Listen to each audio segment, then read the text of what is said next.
Hello to all my fellow property prodigies out there and welcome back to another video. In the last year, I've been approached by multiple people who have asked why their purchasing power, i.e. their mortgage affordability, is so low despite them paying more in rent over the last few years. I thought that was a great question and warranted an explanation. So buckle up, hit that like button and subscribe, and let's get into it.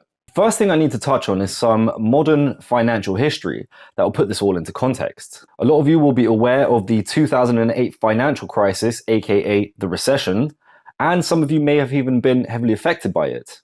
This was the turning point in how mortgage affordability changed and has been shaped into what we know it to be today. Prior to 2008, mortgage lenders were able to offer 110% mortgages for first-time buyers.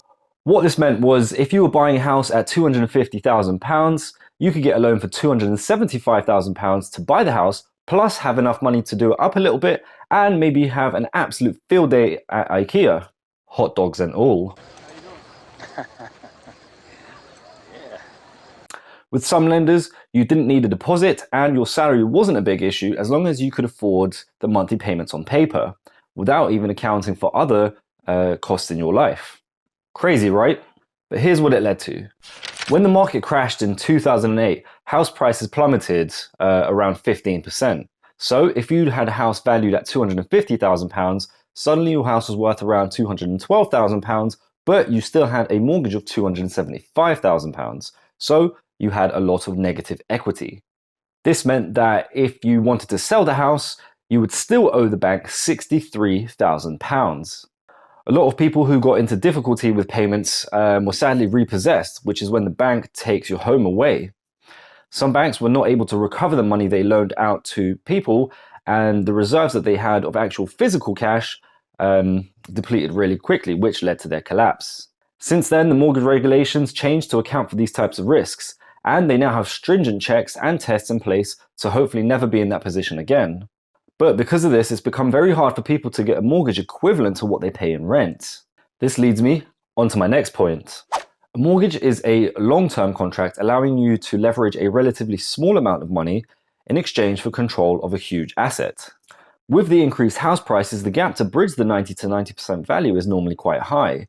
And the bank needs to be certain that you can pay this not only for 1 to 2 years like with a rental agreement, but for 25 to 35 years. This is why they have introduced stress tests for people's salaries to determine what someone is likely to afford to pay over a long-term period. The banks look at it like this. As someone who rents, you're liable for your bills, your rent, and your life expenses. But as an owner of a property, you suddenly need to account for added issues such as maintenance, unforeseen circumstances, repairs, buildings insurance, lifestyle changes, etc., etc. So the risk to the bank is a lot higher compared to a landlord. Now, let's look at this from another perspective. What would happen if it suddenly became easier for people to get a loan on property? That's right, you guessed it, inflation. And here's how. A great example is the Help to Buy scheme.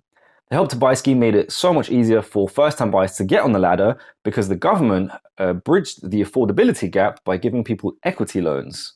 What this has done is artificially inflated prices of new builds as the pool of buyers suddenly increases. The premium paid on new build flats often exceeds natural market values because of this huge demand. And the only people that really win are the house builders or developers because they think it doesn't really matter if I put the prices up by £50,000, the government are going to bridge 20 to 40% of the value anyway, so people can still buy it. In my other video, Stamp Duty Ruined Everything, I explain how house prices were inflated due to the temporary reduction in tax on purchases. The barrier to entry was reduced and suddenly the pool of buyers went through the roof. Weirdly enough, the increase in house prices was higher than the savings people made in tax. So, to summarize, being able to afford £2,000 a month in rent doesn't necessarily mean the bank will give you a loan where the monthly payments are equivalent. In some cases it can, but it would mean that your salary would need to justify it, or you'll need a larger cash deposit to lower the amount the bank needs to lend to you. If you are at the beginning of your property journey, remember to speak with a mortgage advisor first to avoid disappointment down the line. I hope this has given you some food for thought. If you liked the video, definitely hit the like button and consider subscribing to keep up to date with my property related content. Thank you so much for watching and I'll see you all at my next video.